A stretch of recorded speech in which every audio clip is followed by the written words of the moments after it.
Earlier I spoke to Katie Ems, who's a sixth form pupil, and she's a member of the Youth Parliament. Now, an all-party parliamentary group's report on this issue has been launched, and they suggest that personal finances should be top of the agenda. Or do we already have too much squeezed into the curriculum? Well, let's hear more of what Katie has to say, and she's qualified to comment on this because she's coming to the end of her school career. Financial education that I've experienced in the past has definitely not been sufficient, and I think I speak on behalf of all of my peers when I say that. Financial education should be a key part of the national curriculum, and it's just been absent for so long now, and especially in times such as now when finance is so key in everybody's lives. Financial education would be the key solution to solving these economic problems that the world is facing today.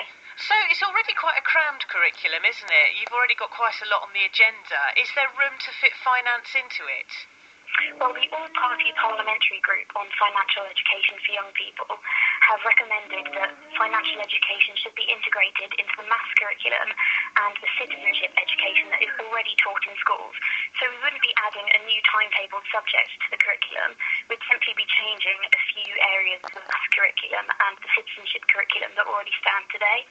There was a great quote, I think, on the programme Educating Essex, where one of the students was sitting in a maths lesson and she said, "Oh, what is pi? What's the point of pi?" Is this the case of just making maths and various subjects more relevant to today's younger generation?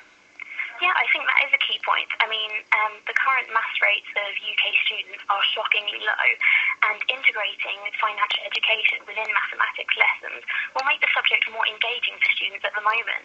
I mean, right now, as it stands, I don't think I've used anything that I was taught in GCSE maths, apart from a few calculations that I use when I'm shopping. I mean, the rest was all pointless. If they used calculations that we can integrate with financial education, it'd be so useful in everyday life for every single person that finishes school, and it would just make the whole lesson more engaging and more useful to everyone.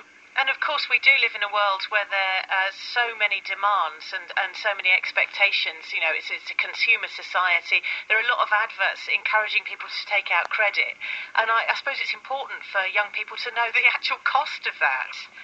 Yeah, of course. I mean, the prospect of me going to university next year completely daunts me, especially with the huge raise in tuition fees. And I have been taught absolutely nothing apart from a little bit of advice from my parents about how to budget my money. I really wish someone had taught me when I was at school how to properly manage my finances, how to get a bank account, what interest rates are, what APR is, what a mortgage is, and everybody just needs to be a little bit more savvy about money. And that's why this financial education report is so important. Well, what do you think? Time to introduce